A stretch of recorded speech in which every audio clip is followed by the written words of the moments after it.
Welcome to the Perimenopause Playbook, a place where we explore the fascinating intersection of neuroscience and interior design to support the cognitive health of women in perimenopause and menopause. I am Lola Ajayi, an interior designer on a mission to share my findings on neuroscience for interior design with protocols and ideas that support and enhance the cognitive well-being of women during this transformative stage of life. Join me as we delve into the fascinating world of neuroscience for interior design and discover how we can create spaces that nurture and empower women during this important time. Let's design supportive spaces for a healthier mind, a healthier body, and a healthier soul together.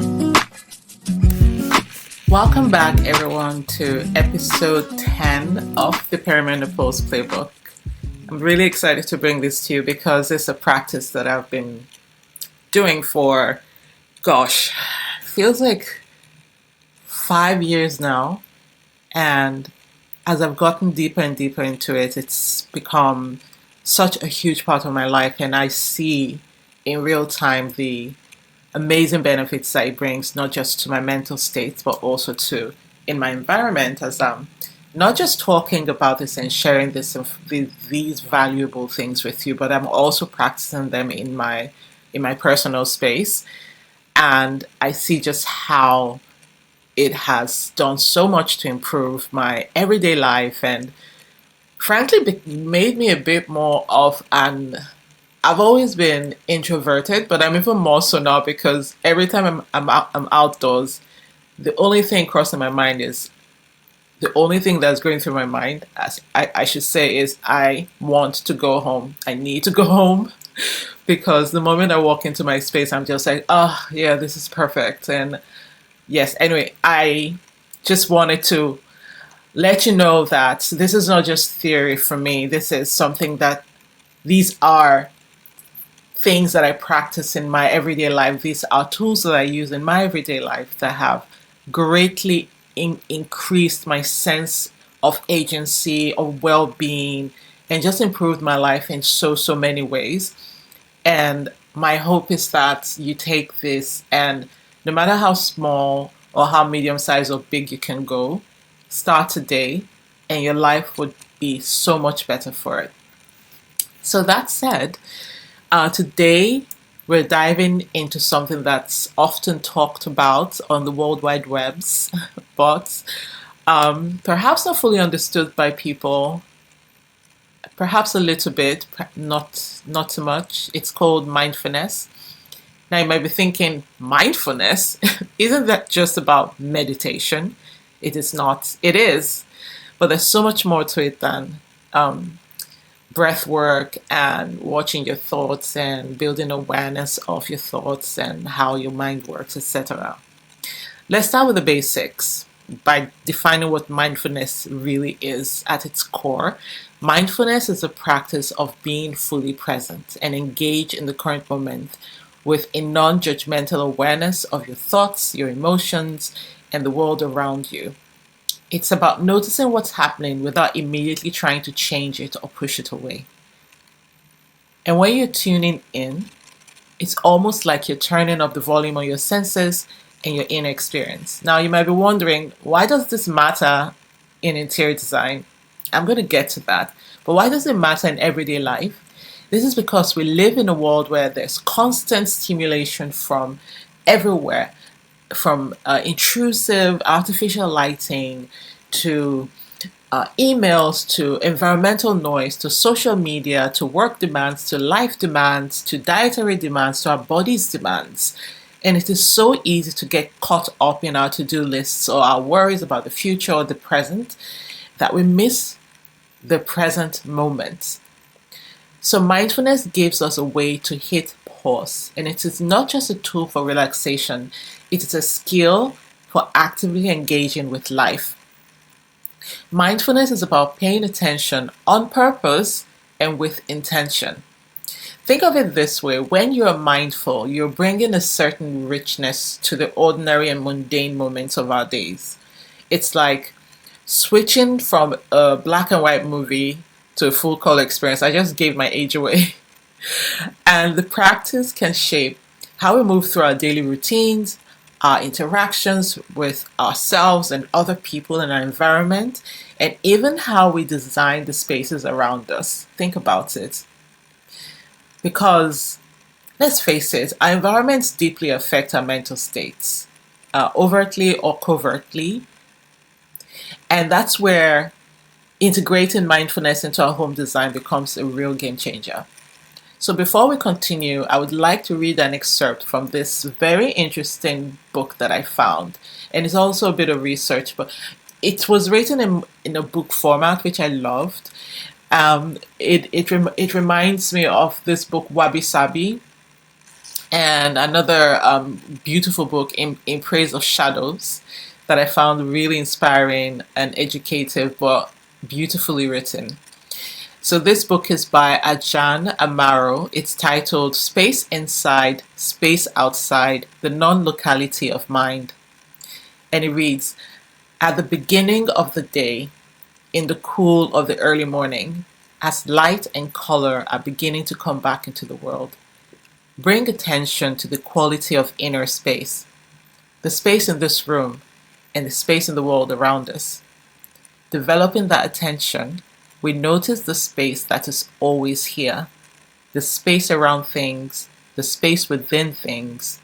This helps us to recollect, to awaken to the inner space, the space of our minds, which receives and contains, which encompasses all thoughts, feelings, perceptions, and moods. Oh my God, I got goosebumps just reading that again. And it speaks so deeply to how mindfulness is not just about a quality of mind, it encompasses as well a quality of being and awareness.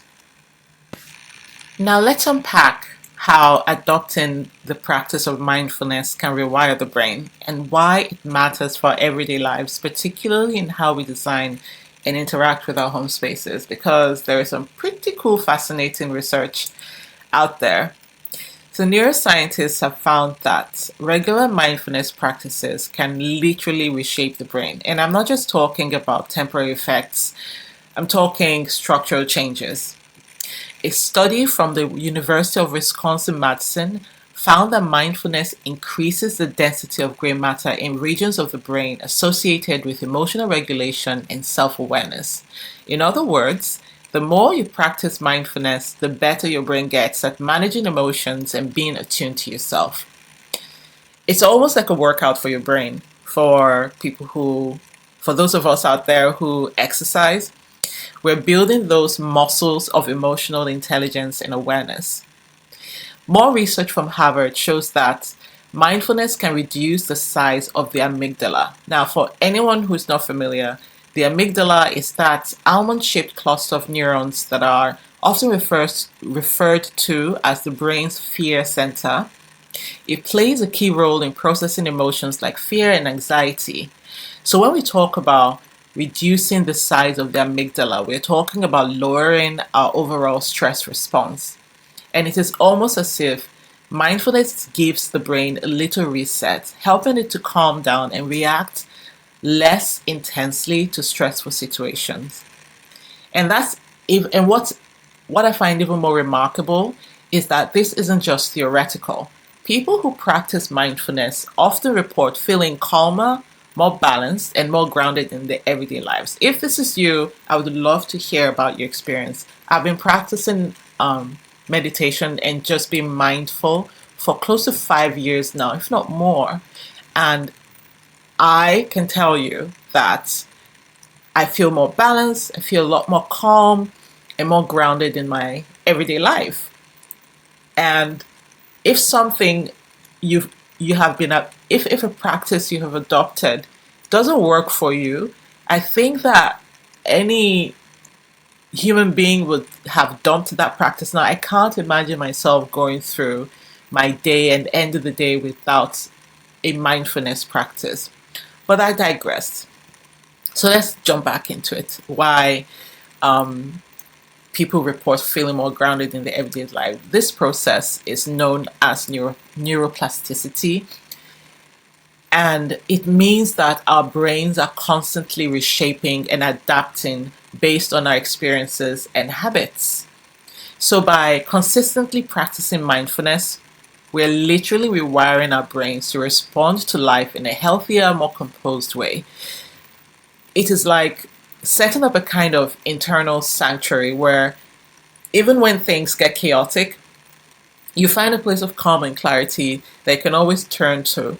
So, in other words, it's learning to press pause, assess, and reset.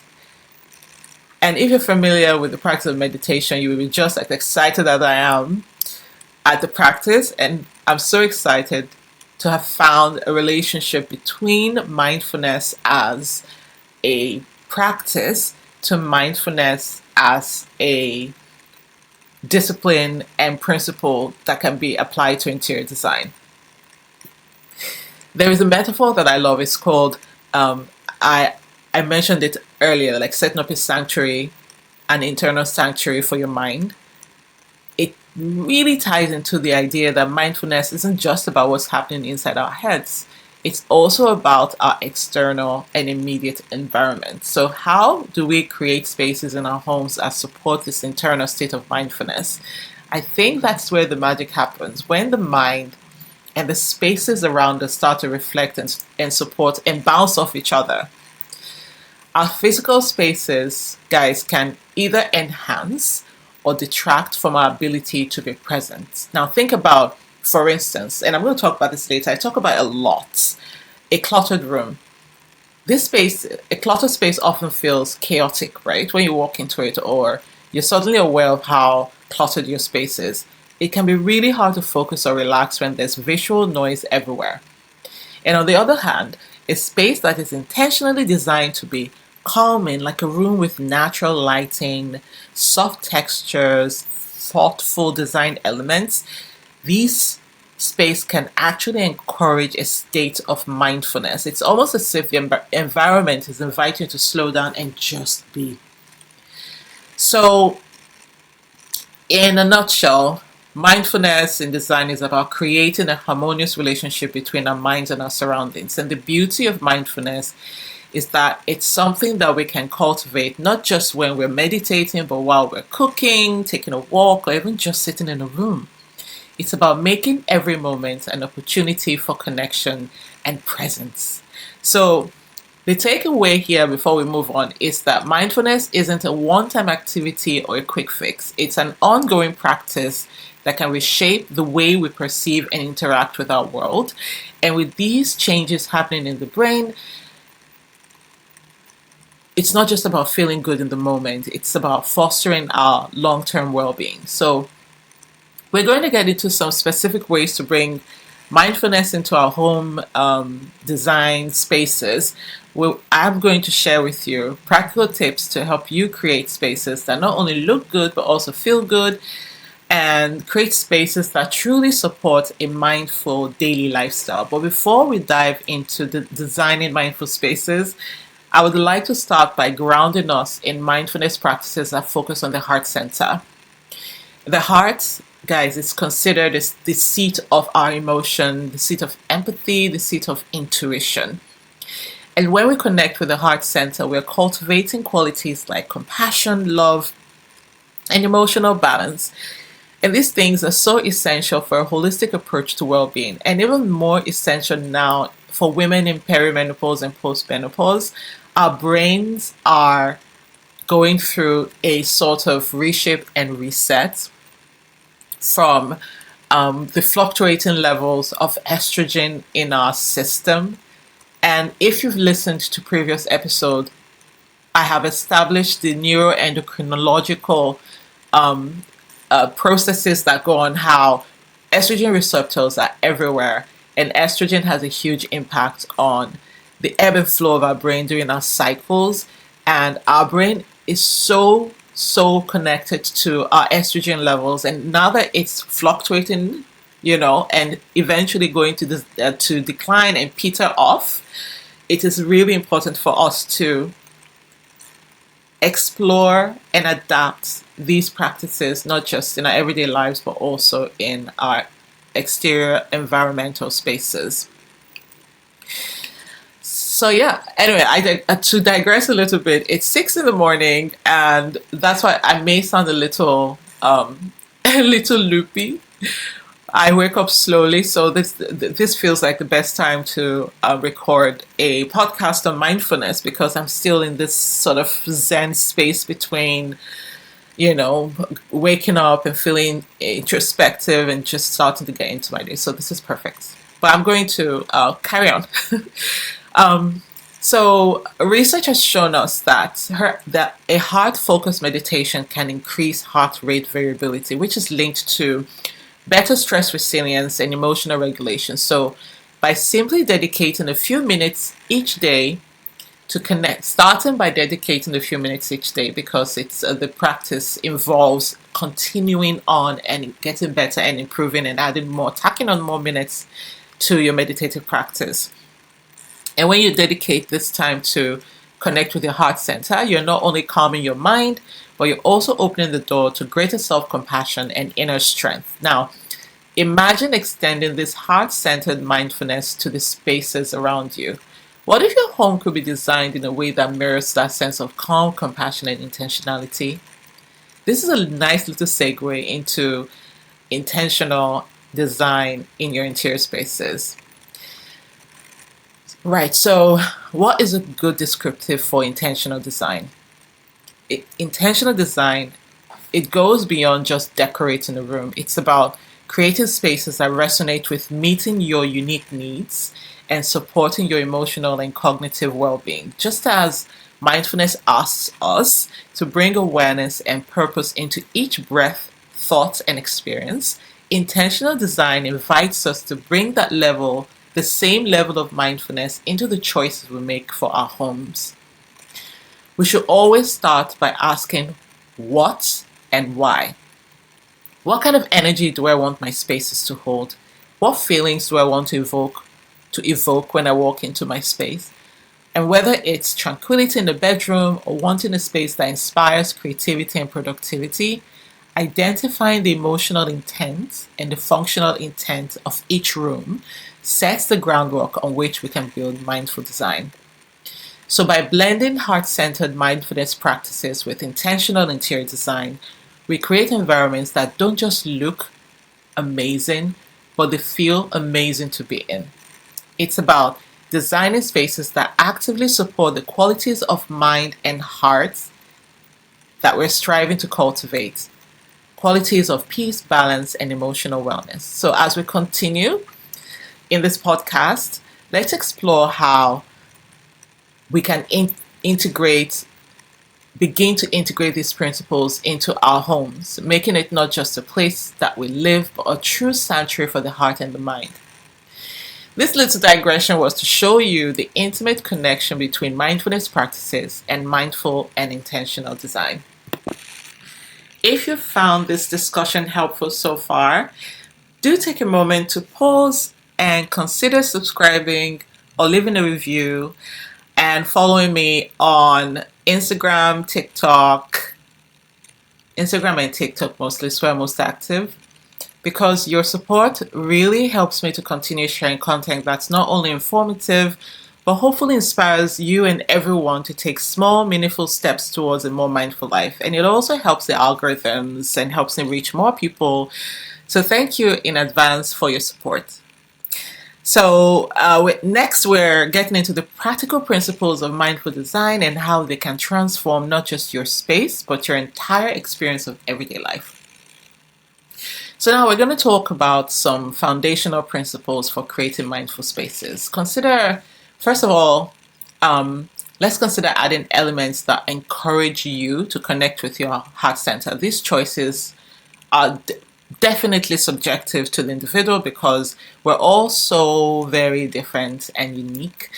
But there would be elements and strategies, like general ones, that encourage you to come back to your heart-centered mindfulness practice throughout your day. So the general ones where it's a no-brainer and it's science-backed are what I will be discussing today. And then as you carry on and you're getting better in your mindfulness practice, you can then start to add on. So principle number one is simplicity and decluttering. I know I sound like a broken record, but this is really, really, really important. It sounds cliche, because everyone talks about it, like decluttering, but there's some solid science behind it. Because as we declutter our minds through meditation, our spaces can also benefit from a similar approach. So, a cluttered environment can contribute to cognitive overload, and clearing physical space can help clear mental space. Get it? When we have too much stuff lying around, our brains are constantly processing the visual information around us, which, when it's too much and there's too much sensory overload, it could lead to feelings of anxiety and decreased focus. And it's like our minds are multitasking without our permission, even when we're just trying to relax on the couch. So mindfulness doesn't mean, not mindfulness, I'm sorry, decluttering does not mean stripping away everything. Rather, it's about curating belongings or the elements in our spaces with intention. So the first thing you need to do is ask yourself, does this object or thing bring me joy and peace or serve a meaningful purpose in my space? If the answer is no, it's time to let it go. Research from Princeton University actually supports this idea that shows that a clutter-free environment can enhance working memory and attention span. And all the links to the relevant research are in the show notes as usual.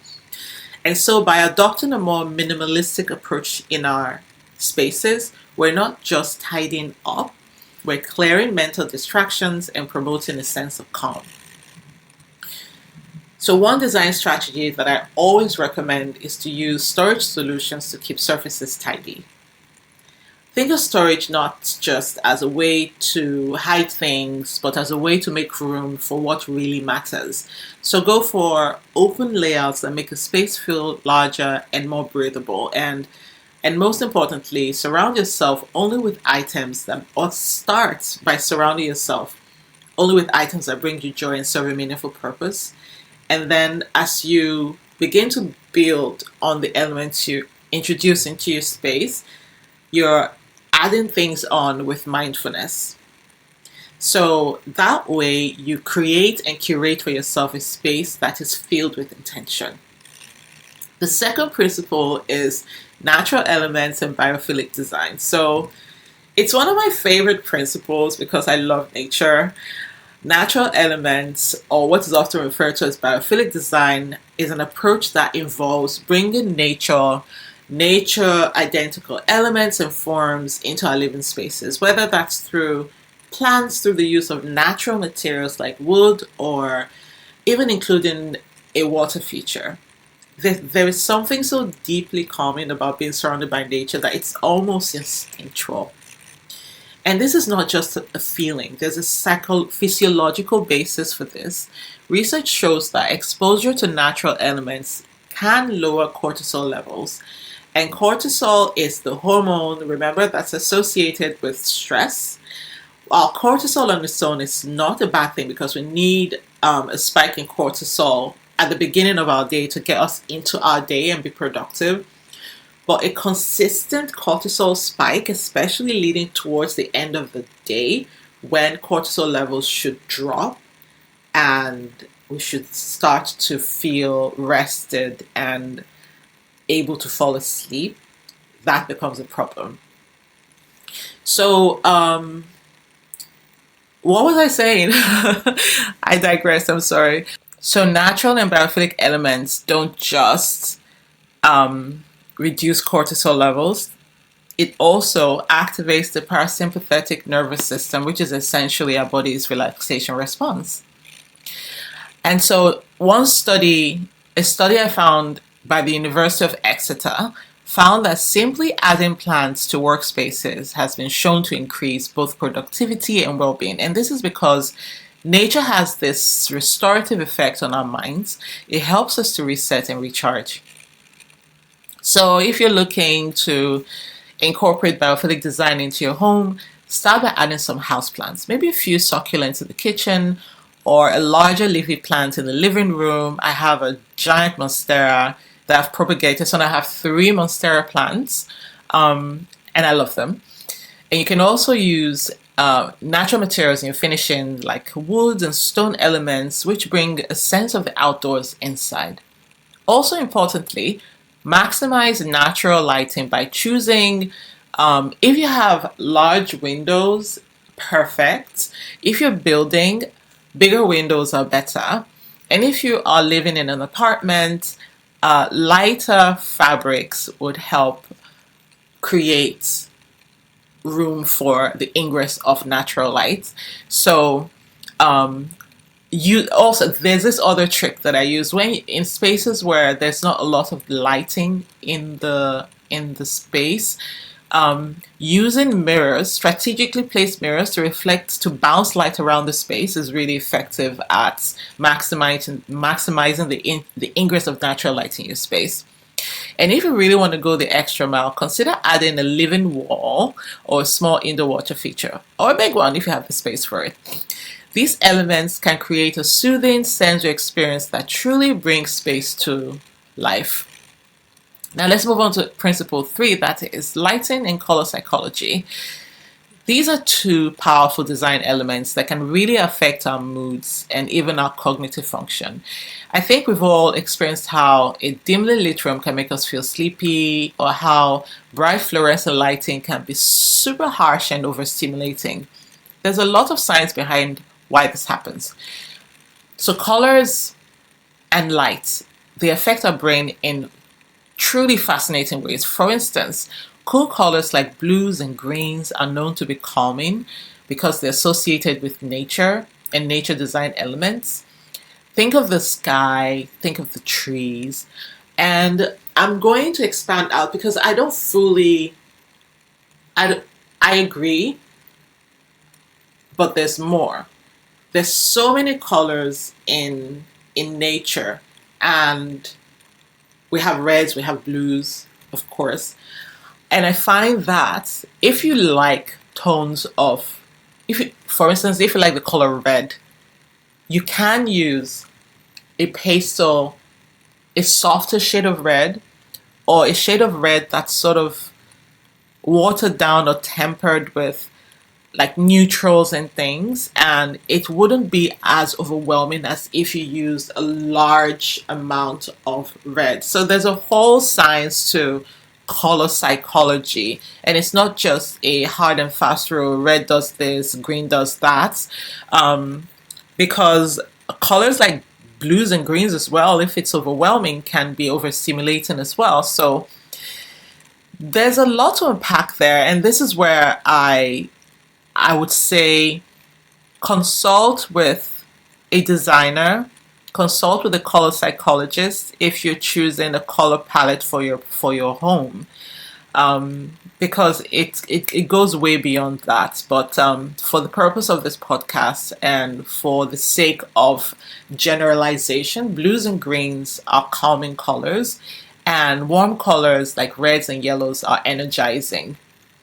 So research that supports that from the University of Surrey has shown that natural light exposure, especially in the mornings, can positively influence our mood and regulate our circadian rhythms.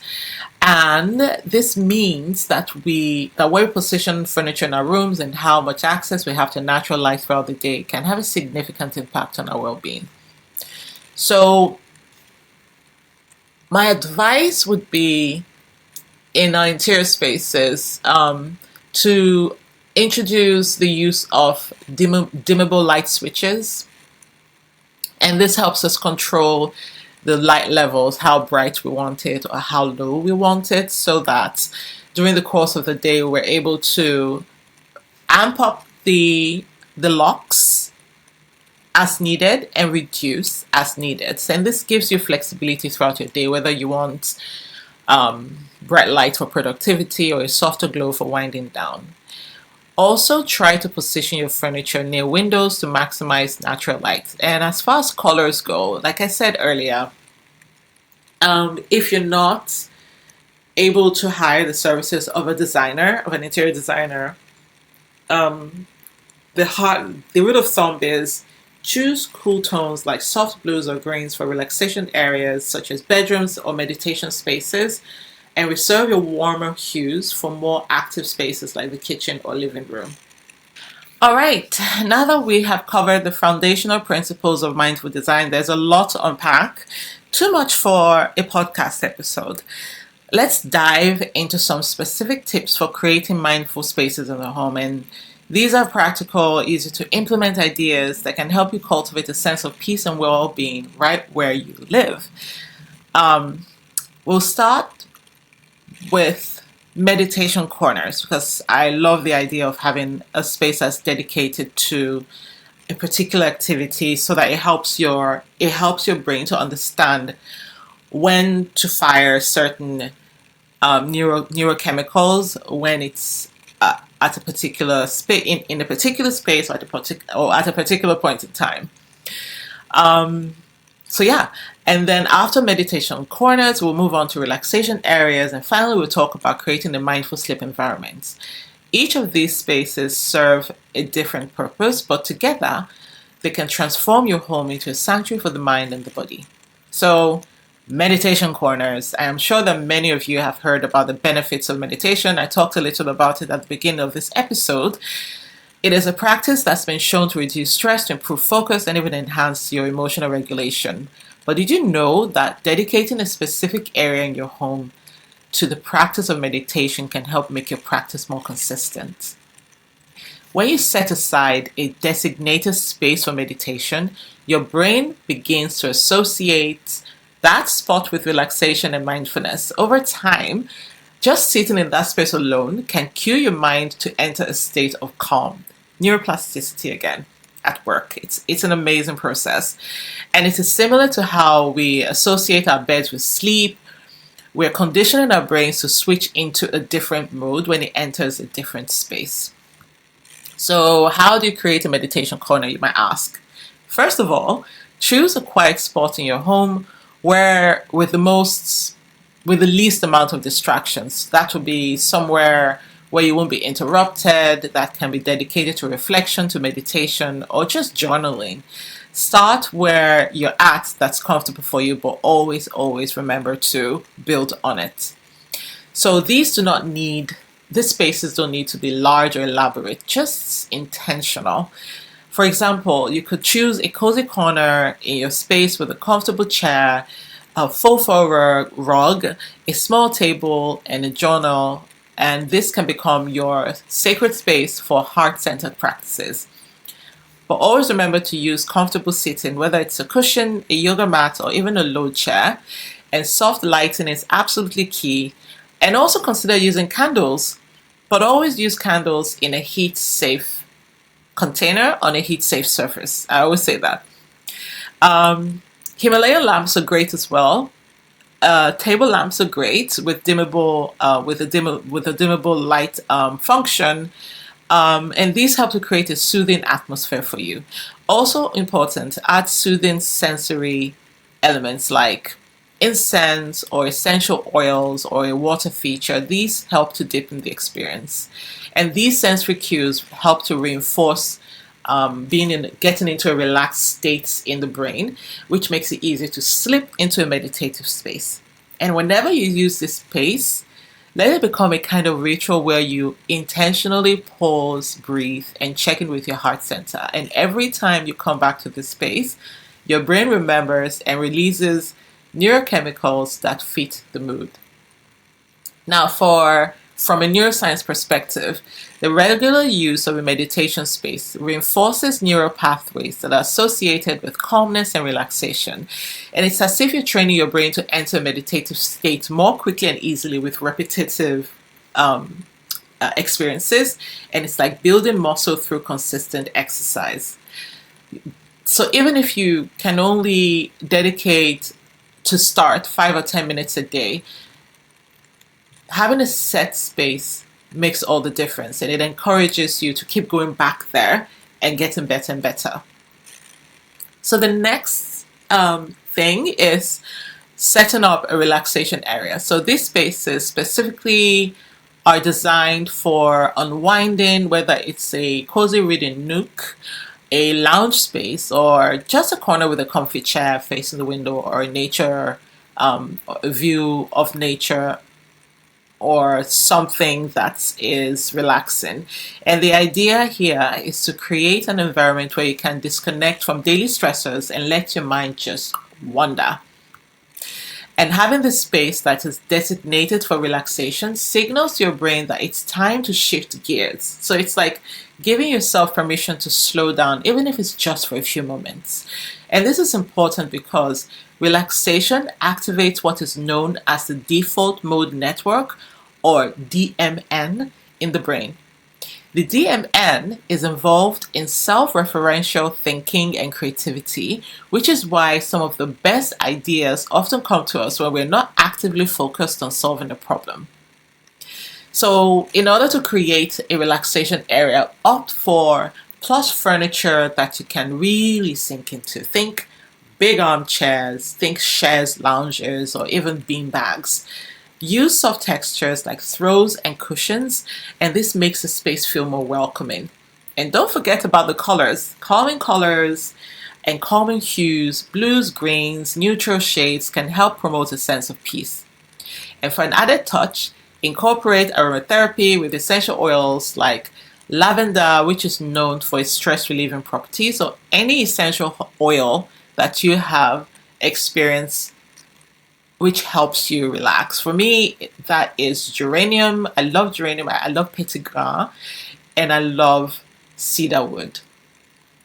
And interestingly, studies have shown that when we engage in activities that activate, remember, the DMN, such as activities like daydreaming or simply resting in a comfortable environment, it can enhance our capacity for creative problem solving. So having a dedicated spot for relaxation isn't just about zoning out, it's also about fostering the kind of mental space that encourages insight and inspiration. And last of all, let's talk about the bedroom and sleeping. It's one of my favorite topics. So, sleep quality, this is one of the most crucial factors that affects our cognitive function and our emotional health, because poor sleep can lead to brain fog or irritability and even more serious issues over time, like memory impairment and increased anxiety. And this is why creating a mindful sleep environment is super important. Now, sleep allows the brain to perform essential functions such as consolidating memories and clearing out toxins. And to optimize these processes, we need to ensure that our bedroom supports good sleep hygiene. It's not just about having a comfortable bed, although this definitely helps. It's about designing the entire space to minimize disruptions and promote relaxation. So, how do we do this? First of all, eliminate electronic distractions from the bedroom. I know lots of people I know have TVs in their room. So, please, no TVs, no laptops, no mobile phones. As much as you can, no mobile phones. But I know that we're all attached. Even I am attached to my mobile phone. I'm attached at the hip. And if you absolutely cannot avoid using your mobile phone in your sleeping environment, if you have an iPhone, triple click the home button. That activates the red lights, and red light wavelength is really relaxing for your brain. Avoid blue light emitted by these screens because it interferes with melatonin production, and this is a hormone that helps to regulate our sleep. And if you must use electronic devices before bed, then use a blue light blocking glasses. I hear that there's a lot on the market, but reviews will let you know which ones are most effective, and also set your device to night mode. And as far as decorative elements go, consider using blackout curtains to keep your room super dark, as darkness cues your brain that it's time for sleep. Invest in great quality mattress and great quality pillows that support your body comfortably. Also add calming elements such as the essential oils like lavender. I love cedarwood, and these can create soothing atmospheric environments for you. And essential oils like these have been shown to lower our heart rates and blood pressure, which helps to prepare our body for restful sleep. And research to support that is from the National Institute of Mental Health, which shows that reducing blue light exposure before bedtime can significantly improve our sleep quality by enhancing melatonin production. Better sleep in turn boosts cognitive performance during the day, which in turn makes it easier to stay focused and emotionally balanced. So to sum it all up, creating mindful spaces at home is about more than just aesthetics. It's about designing environments that actively support our mental and emotional well-being. Whether it's a meditation corner you've chosen, a relaxation area you've chosen, or a sleep-friendly environment, or all three, each of these spaces play a role in nurturing your body and your mind. So try to implement some or all of these tips. Some of them, if you can, to start. All of them would be amazing. Integrating these into your home would help you a lot, and you'll start to notice how even these small changes that you make can make a really big difference in your everyday life. All right, so now that we've covered the basics of creating mindful spaces, I would like to finish this episode by discussing the impact of mindful design on our mental health, because this is a topic that thankfully it's been talked about more these days, but we hardly ever talk about it in relation to how our spaces can help support that. And this is the area that I'm super passionate about. So I'd be remiss if I don't connect the dots before I finish off the episode. So when we talk about mental health, we often focus on things like meditation, exercise, or diet. But as I may have been able to convince you earlier, the physical environment plays a huge role as well. So if you've heard about the limbic system, great. If you have not, the limbic system is a part of our brain that's responsible for processing emotions, and it is incredibly sensitive to sensory inputs like light, like sound, and the way that our rooms are organized. So imagine if you walked into a room that's flooded with harsh lighting or cluttered all over the place, or there's lots of mismatched items and it's so noisy. Your limbic system is likely to respond with anxiety and stress, even if you're not consciously aware of it. So mindful design helps us to control these sensory elements to create the spaces that feel safe and serene. And this could mean using, like I mentioned earlier, the lighting aspect of things, the use of color schemes, or noise control elements. So when we design with these factors in mind, we're actually communicating to our brain, hey, it's okay to relax here. And this is why it is so important for us to have thoughtful interior design services made available to us. It is so important. And this sets the tone for how we feel when we walk into a room, how we feel when we come back home, how we feel when we're trying to get to sleep, when we wake up in the morning, getting ready for our day, getting ready for productivity. It is so important for me, it feels like the nexus, like the core of what informs the way our day begins and the way our day ends. And so I want to talk about how adapting mindfulness in interior design can boost our cognitive abilities, because we all want to be able to focus better, or think creatively if you're in the creative trade, and get more done, basically, especially when we're working from home. A lot of people are working from home these days. Like, for instance, I'm working from home right now. I'm recording my podcast from home. And the way that our space is designed, it directly impacts how well we think and how we process information. So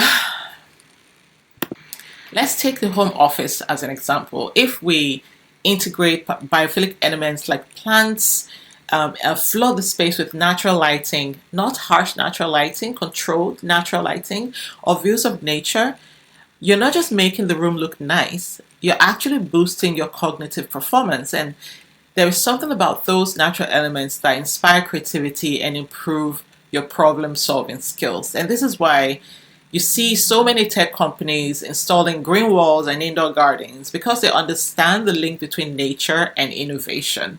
Let's bring a lot of that into our home spaces because our home environment is so deeply underserved by interior design practices that enhance our cognitive health. So it's really important to bring it home.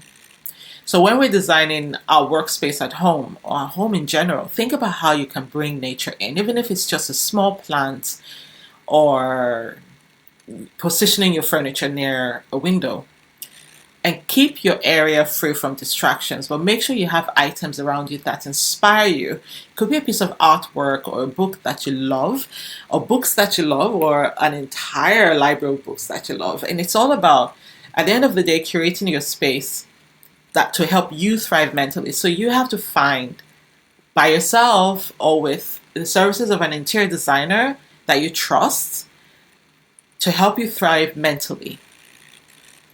Now, for those of you who want to take a more holistic approach to your spaces, let's talk about some alternative design philosophies. Like my favorites are feng shui and Ayurvedic design. And these practices are rooted in the idea that spaces have energy and that by arranging our environment in a certain way, we can balance and optimize that energy to improve our well-being. Let's start with feng shui, for instance. This is an example of an ancient Chinese system that focuses on the orientation of rooms and the arrangement of furniture to create harmony and balance. And it's all about the flow of energy or qi within our spaces. Meanwhile, Ayurvedic design draws from traditional Indian principles, which focuses on elements of nature like earth, water, fire, and air to create a sense of balance in a room. And these two approaches, they emphasize the importance of how space feels and not just how it looks. So if you're interested in trying some of these holistic techniques, here are a few ideas. First of all, pay attention to the orientation of your rooms. In feng shui, positioning your bed to face the door but not directly in line with it, which is slightly at an angle from it, is believed to promote a sense of safety and relaxation.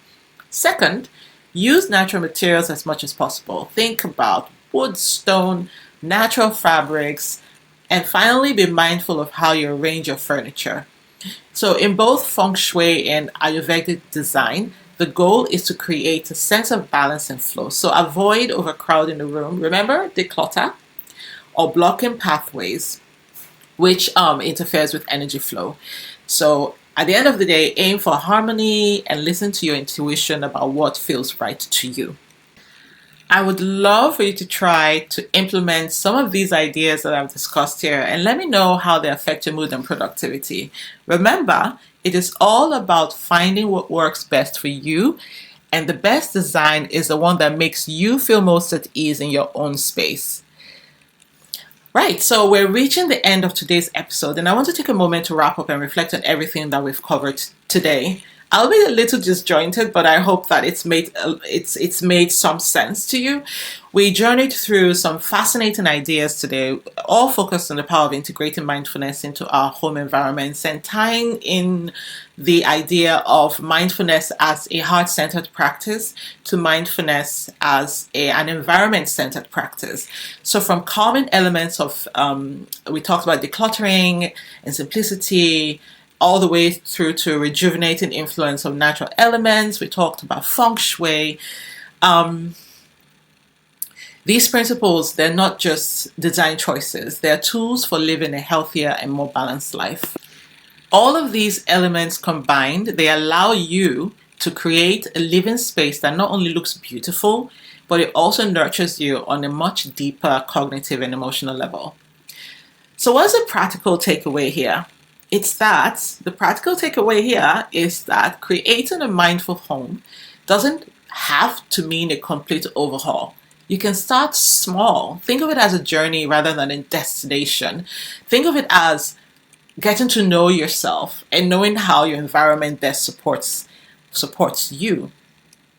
Maybe you can begin tackling just one cluttered area in your home, or perhaps you can decide to add a single plant to your desk and go from there, or hire an interior designer if you have the resource for it, and just go for it. These small incremental changes can have a surprisingly powerful effect over time. Remember, your home is an extension of your mind, and your mind is the quality of your environment. By making intentional choices, however minor they may seem, you are laying the groundwork for a space that supports your well-being. And I really encourage you to apply at least one principle that we've discussed today and observe how it makes you feel. And I would love to hear from you. So even if it's the tiniest adjustment, like rearranging your furniture, thinking about rearranging your furniture, to in a way that feels best for you, to maximizing your natural lighting, you can set the stage for a more peaceful and fulfilling living experience. All right. Thank you so much for joining me on today's podcast. If you're curious to learn more and dive deeper, or if you're ready to take the next step in transforming your home into a mindful sanctuary, be sure to follow me on social media. I've got my TikTok, I've got Instagram, I've got my website where I plan to start writing like research-based articles that can help you. And you'll find on my website guides coming in the future. Not yet. In the next 2 to 3 months, I'm going to start putting that out. And if you're looking for personalized guidance, I would love to work with you one-on-one through a design consultation that's tailored to your specific needs and aspirations. And so feel free to reach out, ask questions, or share your thoughts on how you're applying mindfulness to your space. I love to hear stories and insights, and this just encourages me to do more, because I see that it's impacting lives for the best. Don't forget to subscribe if you haven't already, so you never miss an episode. Until next time, take care, and remember to surround yourself with spaces to support your mind, body, and soul.